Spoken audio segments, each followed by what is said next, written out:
축복합니다. 오늘도 주님께서 주시는 말씀에 믿음으로 은혜를 누리시길 주의 이름으로 축복합니다. 오직 의인은 믿음으로 산다. 이 믿음은 우리의 육신의 기분의 감정이 아니고 하나님의 안에서, 주님 안에서 나오는 영적인 차원이에요. 그래서 이게 우리의 이해관계, 기분, 감정, 사정, 형편을 따르는 것이 아니고 하나님의 말씀, 성령의 역사, 이걸 따르는 것이 믿음의 역사인 줄로 믿습니다. 오늘 그런 은혜로 기쁘고 즐거운 신앙들이 되시길 주의 이름으로 축원합니다. 우리가 신앙하면서 진짜 기쁘고 즐거운 신앙하는 게 말은 쉽지 그게 쉽지 않은 걸 볼 수가 있어요. 왜 그런 거면 우리 사정, 형편, 조건 이게 늘 어렵고 힘들고 또 그런 문제들만 생각되고 거기에 눌려 살도록 우리 죄성으로 물들은 인생들의 뇌에 그렇게 프로그램이 뇌 시스템이 짜여져 있다는 거예요. 그래서 이게 어둡고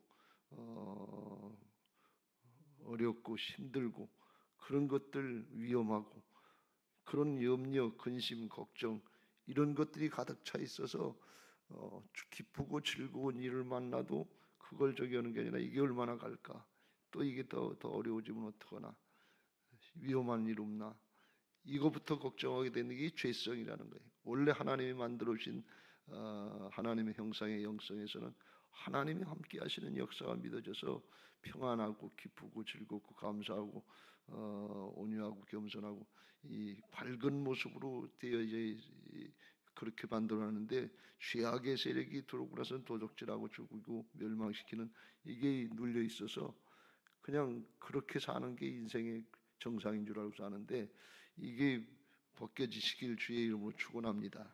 그래서 우리가 늘 그 좋은 말씀, 영적인 말씀 또 그렇게 되게 해달라고 기도하는 이걸 누려야 될 줄로 믿습니다. 누가복음 우리가 앞에서 10장에서 봤습니다만 21절 말씀에 잘 이해가 안 되는 그런 말씀이었는데 그런 말씀이 나오죠. 그때 예수께서 성령으로 기뻐하시며 이르시되 성령으로 기뻐하셨다. 그러니까 예수님은 영적인 기쁨을 누리셨다는 거예요. 육신적인 기쁨은 사실은 우리가 신앙적으로 생각해 볼 땐 조금 있으면 지나갈 거예요. 없어질 거예요. 헛된 거예요. 근데 우리는 여기에다 초점을 맞추는데 예수님은 영원한 것에다가 영원한 불변의 진리에 여기다 초점을 맞추시고 그게 이루어질 때 기쁘고 즐겁고 감사했다. 그런 말씀이에요. 그러니까 우리가 이게 열려져야 될 줄로 믿습니다. 천지의 주제이신 아버지의 이것을 지혜롭고 슬기 있는 자들에게 숨기고 세상의 것으로 똑똑하다는 사람들에겐 이게 몰라요. 손해보는 건데 오늘 마다들처럼 부당한 대우를 받는데 뭐가 기뻐? 뭐가 마땅해? 못 마땅하지. 틀렸는데 내가 맞는데 이 세상적인 윤리도덕의 차원인데 선악과 따먹은 죄성인데 여기에 평생 붙잡혀서 사는 거예요. 한 번도 기쁘고 즐겁게 신앙하지 못하고 그래. 근데 주님이 이걸 세상에 똑똑한 사람, 지식이나 뭐 이게 있는 사람들에겐 숨겨지게 하시고 어린아이들에게는 나타내심을 감사하나이다. 올소이다 이렇게 된 것이 아버지의 뜻입니다. 어린아이들은 순수하잖아요. 그냥 싸우고도 좀 있다 깔깔깔깔대고 웃고 그냥 놀고 같이 얼마나 좋아해요. 근데 우리는 한번 응어리지면 이게 평생을 못 풀고 그리고 넘어가는 경우도 있어요. 그것도 또 하나님에 대해서도 그렇게 생각하고 감정이 쌓이고 오늘 마다들의 모습을 보면 이게 우리의 신앙의 모습이 이게 당연한 거고 이게 우리에게는 그냥 익숙해요. 이게 더 옳은 것 같아요. 이거 우리가 오늘 깨닫고 물리치고 영적인 기쁨 그걸 누릴 수 있게 되시길 주의 이름으로 축복합니다. 주님은 말씀하셨잖아요. 항상 기뻐하라. 쉬지 말고 기도하라. 범사에 감사하라. 이는 그리스도 예수 안에서 너희를 향하신 하나님의 뜻이다 그랬고 주 안에서 항상 기뻐하라. 내가 다시 말하노니 기뻐하라. 바울도 감옥에서 빌립보 교인들에게 이걸 말씀하셨잖아요. 이런 은혜가 열려지게 되시길 주의 이름으로 축복합니다. 영원한 생명을 얻고 또 하나님의 자녀로 거듭났고 하나님의 자녀의 특권을 누리면서 영원한 것이 보장되어 있는데 사실 가만히 생각해 보면 뭐가 힘들고 뭐가 어렵고 뭐가 못마땅하냐 그런 얘기. 이 영적인 감각이 우리가 무뎌져 있고 세상의 것에 찌들어 있어서 붙잡혀 있어서 세상신에 붙잡혀 있어서 거기에 눌려 있기 때문에 그래. 이거 오늘 벗어지게 되시길 주의 이름으로 축복합니다. 누가복음 15장에서 세 가지 비유를 주께서 말씀하셨는데 어린 양을 한 마리를 잃은 양을 찾아 나와서 찾으면 기뻐하는 그런 모습이죠. 천국에서는 죄인 한 사람이 회개하면 회개할 것 없는 의인 99으로 말미암아 기뻐하는 것보다 더하다 그랬고, 10드라크마 중에서 하나를 잊어버린 사랑의 증표, 이걸 잊어버린 여인이 찾도록 찾아서 찾으면 동네 잔치하면서 나와 함께 즐기자. 이건 본전도 안 나오는 일인데 그걸 한단 말이에요. 이와 같이 죄인 한 사람이 회개하면 하나님이 사람들 앞에 기쁨이 되느니라 그랬고, 오늘 탕자가 둘째 아들이 돌아오니까 재산 다 까먹고 집안 망신 다 시킨 그 둘째 아들 돌아온 거, 그게 뭐가 기뻐서 24절 이 내 아들은 죽었다가 다시 살아났으며 내가 잃었다가 다시 얻었노라 하니 그들이 즐거워하더라 그랬고, 맏아들이 그걸 깨닫지 못하고 응하지 않으니까 우리가 즐거워하고 기뻐하는 것이 마땅하다 그랬어요. 당연하다 그런 말씀. 그런데 큰아들이 생각할 때는 하나도 못 마땅한 거예요. 당연한 게 하나도 없는 거예요. 왜요? 내가 옳다고 생각하는 거예요. 아버지가 틀렸고, 아버지 틀렸지요. 내가 옳지요. 왜 그래요? 나 부당한 대우를 지금 받고 있잖아요. 나는 열심히 일하고, 여기 보면 25절에 맏아들이 밭에 있다가, 그러니까 뭐냐, 밭에서 일하고 있었다는 거예요. 그러니까 열심히 일하는 사람이죠. 그리고 29절에 보면 내가 여러 해 아버지를 섬겨 명을 어김이 없거늘 여러 해 동안 섬겨서 명을 어김이 없다. 지금 사실 아버지 명을 들어가자 그러는데 안 들어가고 있는데 자기 관점에서 자기 중심에서 순종했다는 거예요. 그렇게 우기는 사람들 많지요. 우리 생각에 나는 순종하면서 신앙 잘했다는, 근데 지금 불순종하고 있는데 그걸 모른다 말이에요. 근데 그걸 여러 해 했대요. 자기 생각엔 여러 해 동안 아버지를 잘 섬겨서 아주 성실한 사람이라고 얘기를 하는데 영적으로 볼 땐 여러 해 동안 그 마음을 품고 있었다 그런 얘기. 그러니까 이게 전혀 다른 거지. 그러면서도 다 까먹고 들어온 자식이 있으니까 이걸 환영하고 동네 잔치를 베풀어주는 거. 아버지가 틀렸잖아요. 내가 맞잖아요. 그러니까 내가 맞다고 하는 이 생각 가지고서 그걸 가지고 끝까지 가는 거예요. 그러니까 들어가자 그래도 안 들어가는 거예요. 버티는 거예요. 회개를 안 하는 거예요. 왜? 내가 옳다 그런 얘기예요. 근데 관점이 뭔가 하면 자기 중심의 관점이고 세상적인 관점이에요. 이 관점이 바뀌어져야 될 줄로 믿습니다. 늘 말씀드린다만 신앙은, 믿음은 주님의 차원으로 올라가야 돼요. 하나님의 믿음, 예수님의 믿음인 것을 믿으시기 바랍니다. 자기 생각엔 옳은데 아버지가 볼 때는 옳으니, 자기 생각에는 이 부당한 대우를 했다고 그랬는데 뭐가 부당하냐? 아버지 재산 다 까먹고 들어온 자식, 이게 뭐가 좀 옳습니까? 뭐 잔치감입니까? 그런 얘기고, 또 나는 여러 해 동안 아버지를 섬기며 없거늘 내게는 염소 새끼라도 한 마리 줘서 나와 내 벗으로 즐기게 하신 일이 없더니, 물질적인 관점, 물질적인 차원에서 관심이 거기 있는 거예요. 물질적으로 부당한 대우를 했다. 여러분 열심히 일하고 남보다 더한 것 같은데 봉급을 덜 준다 그러면 부당한 대우 견딜 수 있겠어요? 그런 거예요. 근데 아버지의 관점은 어떤 관점인가 하면 그 종을 통해서 말씀하기를 당신의 동생이 돌아왔음에 27절 당신의 아버지가 건강한 그를 다시 맞아들이게 됨으로 인하여 살진 송아지를 잡았나이다. 몸이 건강해서 잘 돌아왔다. 아버지의 관심은 사람에게 있는 거예요. 또 그 아버지의 관심은 어디냐? 이 내 동생은 32절 죽었다가 살아났으며 내가 잃었다가 얻었기로 우리가 즐거움 기뻐하는 것이 마땅하다. 아버지의 관심은 생명에 있는 거예요. 죽었는 줄 알았는데 살았단 말이지. 그러니까 우리는 세상적인 관점, 물질적인 관점, 자기를 사랑하고 돈을 사랑하는 말세에 고통하는 때가 있다는데 여기에 붙잡히면 스스로 고통을 하면서 염려하고 근심하고 부당하고 손해의식, 피해의식에 사로잡혀서 평생 이걸 못 벗어버리고서 이 관점 가지고 사는 거예요. 그러니까 기쁘고 즐거운 일이 없는 거예요. 아버지 관점처럼 건강한 사람, 죽었다 산 사람들, 그거 여기 오늘 비유를 통해서 세 가지 비유를 통해서 말씀한 것처럼 이거 하나님이 가장 기뻐하시는 일이고 천국에서 기쁜 일인데, 그러면 이 신앙을 열심히 하고 바로 하는 사람이면 이런 일이 일어날 때 기쁘고 즐겁고 감사해야 되는 게, 그게 신앙을 하고 하나님을 믿는 사람들의 마음 자세가 돼야 될 거 아니에요.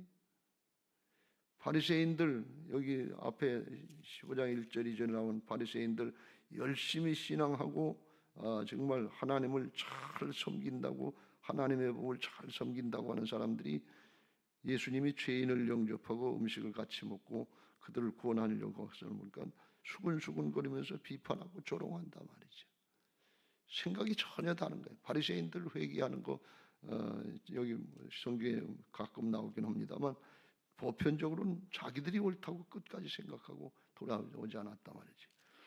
오늘 큰아들도 28절 들어가자 그러는데 아버지가 와서 권한대, 그가 노하여 들어가자 하지 아니하거늘 아버지께서 권한대. 아버지를 권하니까 그러면 들어가는 게 아니라, 아버지 내가 여러 해 동안 아버지를 섬겨 명을 어기며 내게는 염소 새끼라도 한 마리 준 적이 있습니까? 30절 아버지의 살림을 창녀들과 함께 삼켜버린 이 아들이 돌아오매 이를 위하여 살진 송아지를 잡으셨나이다. 아버지 틀렸어요. 잘못 판단하고 있는 거예요. 노망 들지 않게 정신 차리세요. 아버지를 판단하고 있는 거예요. 하나님을 판단하고 있는 거예요. 이게 자기 생각에 죄성에 사로잡힌 선악법을 따르는 여기에 사로잡혀 있단 말이죠. 여러분, 신앙은 윤리 도덕 차원이 아닌 것을 우리는 깨달아야 될 줄로 믿습니다. 세상의 윤리 도덕 사람의 차원을 넘어서 은혜와 사랑의 차원이에요. 그래야 기쁘고 즐거운 더 큰 걸 본단 말이에요. 그래야 다른 사람을 용납할 수 있단 말이죠. 우리는 그러나 육신을 입고 살기 때문에 피해의식에 사로잡히고 물질적인 관점에 사로잡혀서 이걸 벗어버리지 못해요. 우리의 인생의 근본은 육신이 아니라 영인 것을 믿으시기 바랍니다. 영과 혼과 몸이 있는데 몸과 혼은 죽으면 없어질 거고 땅으로 갈 거고 영은 하늘 아버지께로 가는 것을 믿으시기 바랍니다. 그래서 신앙이 땅에 속한 육신의 차원으로 신앙하면 죄악이다 그런 말씀이에요. 잘 맞는 것 같고 똑똑한 것 같고 그런데 아니다 그런 말씀이에요. 살리는 것은 영이니 육은 무익하니라. 내 말이 영이요 생명이다. 하나님의 말씀이 옳은 줄로 믿습니다. 어저께 수요일 저녁에 예배드리면서 김윤영 목사님을 통해서 우리가 은혜를 받았는데요. 요나가 물고기 뱃속에, 고래라고 우리도 하고 그랬는데 뱃속에 3일 동안 가서 도망가려고 그러다가 니네에 가서 복음 전하라고 그러니까 도망가려고 그러다가 깨닫고 회개하고 돌이켰는데 자기 생각에 그렇게 안 됐으면 좋을 뻔했는데 복음을 전하면서도 니느웨 사람들이 회개하고 돌이키지 않게 되고 멸망받고 심판받기를 바라는 마음이 있어요. 왜 그래요? 이 아수르 사람들이 이스라엘 쳐들어와서 아주 못된 짓을 많이 했거든요. 그러니까 원수 같은 거예요. 그러니까 자기가 가서 복음 전해서 회개하고 돌고 구원받았다 그러면 자기가 이스라엘 백성들 앞에 면목이 없는 거예요. 그들을 위해서 일한 것 같으니까. 우리나라 사람이 일본 사람을 위해서 일하면, 일본을 위해서 일하면 매국노처럼 그렇게 되고 정치적으로도 그걸 이용하려고 하는 그런 모습들이 많이 있잖아요. 그런 거나 마찬가지. 그러니까 은근히 복음 전하면서도 하나님이 용서해 주지 않고 회개 안 되길 바라는데 이게 뭐 임금부터 가축에 이르기까지 다 배옷을 입고 회개하고 다 돌아오는 역사가 있단 말이죠. 그러니까 요나가 자기가 복음 전해서 많은 사람들이 회개하고 돌아왔으면 좋아해야 될 거 아니에요. 기뻐해야 될 거 아니에요. 야, 하나님이 저를 이렇게 사용하시니 감사합니다. 그래야 될 거 아니에요. 그런데 화가 나고 성질이 났다는 거예요. 하나님 그럴 줄 알았어요. 하나님은 은혜로우시며 자비로우시며 노하기를 더디하시며 이내가 크시사 뜻을 돌이켜서 이들에게 아수르 사람들에게 재앙을 내리지 아니하고 복을 주실 줄을 그건 내가 알았어요. 그러면서 화를 내고 성질을 내. 그러니까 하나님이 내가 성내는 것이 옳으냐 물어요. 그래서 또 이제 비유로다 이제 주님께서 이제 깨우쳐 주려고 박농쿨이 자라게 하셔서 이제 그걸 그늘에서 좋아하다가 벌레가 박농쿨 줄기를 따먹고 시들어 메말르니까 바람이 뜨거운 바람 동풍이 불고 해가 비치니까 요나가 혼미하여 스스로 죽기를 구하여 이르되 사는 것보다 죽는 것이 내게 나으니다. 그러니까 하나님이 그때 또 물으십니다. 내가 이 박농쿨로 말미암아 성내는 것이 어찌 옳으냐. 그랬더니 요나가 대답하기를 내가 성내어 죽기까지 할지라도 옳으니 내가 죽더라도 내가 옳습니다. 이게 이 사람의 생각이에요. 이게 육신의 모습이에요. 버티는 거예요. 끝까지 버티는 거예요. 여러분 회개도 은혜라야 되는 것을 믿으시기 바랍니다. 이 육신의 감정이에요. 그런데 하나님이 이런 요나를 첫 번째 선교사라고 할 이런 사람을 사용하셨다는 거예요. 하나님이 그래도 사랑하시고 그래도 그를 사용하신다는 거예요. 여러분 오늘 말씀에 아버지가 아들에게 그렇게 버티고 안 들어가는데 31절 아버지가 이르되 너는 항상 나와 함께 있으니 다 내 것이다. 넌 그래도 내 아들이다. 내게 내 거다. 그래도 그 사랑한다 그런 말씀이. 여러분 우리가 이렇게 버티고 고집 피우고 중심으로 회개하고 돌아오면 기쁘고 즐겁고 감사할 텐데 버티고 있지 않습니까? 그런데도 하나님이 우리를 자녀들로 여겨주시고 기다려주시고 또 사용하시려고 하시는 이 은혜가 얼마나 크냐 말이지. 마다들이 이걸 모르는 거예요. 이 은혜를 모르는 거예요. 아버지의 깊은 사랑을 모르는 거예요. 그리고 육신의 감정 그거 한순간에 부당한 대우 해줬다고 하는 못마땅한 비교의식, 피해의식 이게 사로잡혀서 버티고 있는 거예요. 여러분 우리가 기쁨을 누리지 못하고 하나님의 역사가 나타나고 복음 전도하는 역사에 기쁘고 즐겁게 하지 못하고 한다면 버티고 있는 감정이 있는 거예요. 내가 힘들다 말이야. 내가 어렵다 말이야. 내 자존심 상해야 된다 말이야. 그게 어디까지 버텨야 됩니까? 내 자식이 죽어가는데 버텨야 됩니까? 내 부모가 지옥길로 가는데 버텨야 됩니까? 내 사랑하는 사람들이 죽어가는데 버텨야 됩니까? 나 중심이에요. 육신 중심이에요. 영적으로 이거 자아를 깨트려야 될 줄로 믿습니다. 그래야 살지. 그렇지 않으면 살 수가 없어요. 로마서 8장에 그걸 사도 바울을 통해서 말씀하시잖아요. 로마서 8장 13절 14절 말씀에 육신으로 살면 죽는다 말이에요. 너희가 육신대로 살면 반드시 죽을 것이로되 영으로서 몸의 행실을 죽이면 살리니 무릇 하나님의 영으로 인도함을 받는 사람은 곧 하나님의 아들이라. 하나님의 자녀답게 말씀으로 인도받고 말씀이다 그러면 아버지 말씀이다 그러면 제가 생각이 짧았습니다. 모자랐습니다. 돌이키겠습니다. 그리고 돌이키는 사람이 복인 것을 믿으시기 바랍니다. 뭐가 복이냐? 내가 바뀌는 게 복이다 그런 말씀이에요. 내가 믿음의 사람이 되고 내가 순종의 사람이 되는 게 하나님 앞에 영적인 것이고 내가 사랑의 사람이 되는 게 이게 복인 줄로 믿습니다. 이 큰아들이 또 하나 착각하는 것은 뭔가 하면 자기는 옳다고 생각했지만 큰아들은 지금 뭘 가지고 판단하는가 하면 이 동생이라고도 안 그러고 이 아들은 아버지 살림을 창녀들과 함께 삼켜버린 이 아들이 돌아오며 이를 위해서 살지송아지를 잡았나이다. 재산 다 까먹었다는 거예요. 방탕하고 탕진했다는 거예요. 놀아났다는 거예요. 그러니까 그 행실을 보는 거예요. 동생의 행실, 동생의 죄를 보는 거예요. 그걸 그리고 계속해서 미워하는 거예요. 자기 재산, 자기 몫을 까먹은 것도 아니에요, 사실은. 자기 몫은 자기 몫대로 남겨두고 둘째 아들 몫을 줘서 그거 가지고 탕진한 건데 죄를 미워하고 사람을 미워하지 말아야 될 텐데 사람을 미워하고 죄는 미워하지 않는 거예요. 아버지는 사람을 받아주는 거예요. 죄는 미워하지만 사람은 사랑한다 말이죠. 미워하지 않는다. 그러니까는 작은 아들이 아버지, 내가 하늘과 아버지께 죄를 얻었사오니 이제 아들이라 일컬음을 감당하지 못하겠으니까 나를 품꾼의 하나로 보소서 하면서 죄를 회개했단 말이죠. 죄를 미워하고 사람을 미워하지 않으니까 죄를 미워해서 죄의 종로로 타고 불쌍하게 속아서 고통당하고 지옥길로 가는 그 인생, 죄를 회개했으니까 미워할 일이 없잖아요. 용서하고 죄를 미워해 죄의 종로로 타니까 사단에게 붙잡히는 거니까, 악한 영에게 붙잡혀서 그렇게 되는 거니까 그 죄를 회개하고 중심으로 돌이키면 미워해야 될 대상이 예수님의 십자가 보혈로 싹 닦여서 깨끗하고 정결한 심령이 되는 것을 믿으시기 바랍니다. 그러니까 사랑할 수 있다는 거예요. 그러니까 용서할 수 있다는 거예요. 그러니까 기뻐하고 즐거워할 수 있다는 거예요. 이게 하나님의 관점, 주님의 관점이에요. 근데 우리는 죄를 미워하고 행실을 미워하고 사람을 미워하는 거예요. 그 사람 그 행실은 그것만 사람만 보면 그게 생각나는 거예요. 피해의식, 손해의식, 좋지 않은 감정, 이게 생각나는, 그걸 끝까지, 저 사람은 나한테 옛날에 그랬던 사람이야, 그리고 끝까지 붙들고 그걸 가는 거예요.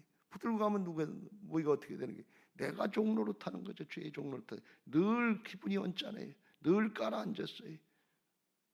기쁘고 즐겁고 어린아이들처럼 깔깔깔깔, 그게 안 되는 거예요. 그렇게 하면 조금 가볍다고 생각하고 애들 같다고 그러고 철없다고 그러고 그렇게 생각되는 거예요. 근데 심령이 기쁘고 즐겁질 않아요. 그러니까 하늘의 것이 열려지지 않고 육신의 것에 잡혀 있어서 그 한계를 모르지 못하고 거기에 붙잡혀 있는 거예요. 가만히 곰곰이 생각해 보세요. 내가 어디 붙잡혀 있는가? 우리는 대부분 육신을 입고 죄성을 가지고 태어났기 때문에 마다들이 하는 행실이 당연한 거예요. 그게 우리에게 익숙해요. 그러나 그게 진리가 아니고 믿음이 아니라고 하는 사실을 오늘 깨달았으니까 죄를 미워하고 사람을 미워하지 마시길 주의 이름으로 축원합니다. 70번씩 7번이라도 용서해 주라 그런 말씀이에요. 잘못했다 그러면 또 잘못할 때 용서해 주더라도 지난번에 그러는데 또 그래요, 그리고 기분 감정 가지고 사람에게 상대하지 말고 악한 영이 뒤에서 방해하고 거기에 속고 도적질 당하고 죽고 멸망당하는 여기에 붙들려가는 그걸, 그 영혼을 불쌍히 여기는 마음으로, 긍휼히 여기는 마음으로 아버지 마음처럼 측은히 여겨서 달려나가서 목을 맞고 입을 맞추고 냄새내는 그 아들, 얼굴 보고 싶지도 않은 그 아들, 아버지 죽으라고 그랬던 후레자식, 그걸 끌어안고 용서한다면 왜 그래요? 죄를 미워하는 거예요. 여러분, 죄를 미워하시길 주의 이름으로 축원합니다. 사단을 대적해서 싸워야지 사람을 대적해서 싸우면 부부간인데 그거 응어리져 가지고 평생 그리고 가는 게 잘하는 거니까, 부자간인데 응어리져서 그거 그리고 가는 게 잘하는 겁니까? 친구가 아니고 동료가 아니고 가까운 관계인데 친척인데 한번 응어리지면 이게 풀어지지가 않잖아요. 왜 그래요? 사람을 미워하기 때문에 그래요. 이거 오늘 큰아들 같은 실수하지 말고 털어버리고 하나님 앞에 영적인 차원으로 열려지게 되시길 주의 이름으로 축원합니다. 자기 의에 사로잡히지 마세요. 내가 뭘 조금 하고 조금 뭘 했다, 여러 했다면 뭘 했다 그러는데 그건 하나님의 아버지가 베풀어진 은혜인 것을 모르는 거예요. 그런 조건, 환경을 아버지가 다 만들어주고 허락하셨으니까 할 수 있었지 자기가 만들어낸 겁니까? 더 얘기하면 만약에 다른 사람에게, 어렵고 힘든 사람에게 큰아들과 같은 조건과 환경을 만들어줬다면 큰아들과 같이 했을까요? 더 잘해요. 여러분, 내가 잘하는 것 같지만, 내가 뭘 한 것 같지만 다른 사람에게 그런 나한테 허락하셨던 은혜와 축복을 다른 사람이 허락하시면 더 잘할 수 있어요. 더 겸손할 수 있어요. 더 하나가 될 수 있도록 그렇게 할 수 있단 말이죠. 은혜인 것을 깨닫고 나를 내세우지 말고 자기 의에 사로잡히지 말고 나의 나된 것은 하나님의 은혜입니다 고백할 수 있게 되시길 주의 이름으로 축원합니다. 그래서 하나님의 일이 이루어지고 하나님의 말씀을 따르고 신앙을 열심히 하고 부지런히 사역하는 거, 이거 왜 나만 이렇게 됩니까 하면서 불편한 심정 갖지 말고 기쁘고 즐겁고 쓰임받는 것이 복되다고 하는 것을 믿고 기뻐하면서 즐거워하면서 예수님처럼 성령으로 기뻐하시길 주님의 이름으로 축복합니다. 그래야 착하고 충성된 종이 될 줄로 믿습니다. 악하고 게으른 종처럼 손해볼 것 같이 따지고 판단하고 그거 생각하지 말고, 그런 생각 들고 육신의 감정이 들더라도 마지막 순간에는 언제든지 영으로 육을 쳐서 복종시켜야 되니까, 아버지여 내 뜻대로 마옵시고 아버지의 뜻대로 되길 원합니다. 그리고 십자가 지신 예수님처럼 영으로 육을 쳐서 복종시켜야 돼. 그렇지 않으면 영으로 시작해서 성령으로 거듭나고 말씀으로 거듭나는데, 영으로 시작해서 육으로 기분 감정으로 맞출 겁니까? 그러면 다 뺏기고 가는 거예요. 그래서 착하고 충성된 종처럼 돌이키고 순종하면 하나님의 축복이 있는데, 어떤 축복이 있느냐? 그 주인이 이르되 잘하였도다 착하고 충성된 종아, 내가 적은 일에 충성하였으며 내가 많은 것을 내게 맡기니 내 주인의 즐거움에 참여할지어다. 기쁨이 있다 그런 말씀이, 즐거움이 있다 그런 말씀이. 그런데 버티고 있으면 응어리져서 이게 편하지 못해요. 평생 억눌려 살아요. 오늘 영적인 진리를 깨닫고 영으로 육을 쳐서 복종시켜 달라고. 나는 안 되지만 성령님은 되십니다. 예수님의 제자들도 네가 좌측이냐 내가 우측이냐 하는 거 가지고 서로 싸우고 다투고 예수님을 배신하고 도망갔는데, 성령 받고 나서는 핍박받고 고난받고 순교당할 그런 경우에도 하나님 앞에 쓰임받게 마땅히 여겨짐을 기뻐하면서 돌아갔다 말이지. 사람이 안 되는 거 하나님이 되게 하시는 줄로 믿습니다. 성령으로 기뻐할 수 있는 복된 신앙들 되시기를 예수님의 이름으로 축원합니다. 그래서 남성교회가 모이면 기쁘고 즐겁고 감사하고, 여성교회가 모이면 기쁘고 즐겁고 감사하고, 예배 시간은 더 기쁘고 더 즐겁고, 기도 시간은 더 즐겁고, 복음 전도하라 그러면 할렐루야, 죽은 자를 살리는 역사에 쓰임 받게 하시는 기쁘고 즐거운 역사가 있어서 가정마다 구원의 역사가 나타나고 막힌 담이 흐려지고 화평케 하는 역사에 쓰임 받는 복된 신앙들, 귀한 교회가 되시기를 예수님의 이름으로 축복합니다. 할렐루야. 이제 받은 말씀 기억하시고 그런 신앙하게 해달라고 191장 찬송하시고 기도하겠습니다. 기도 제목 같이 읽고 찬양하겠습니다. 교회 부흥 및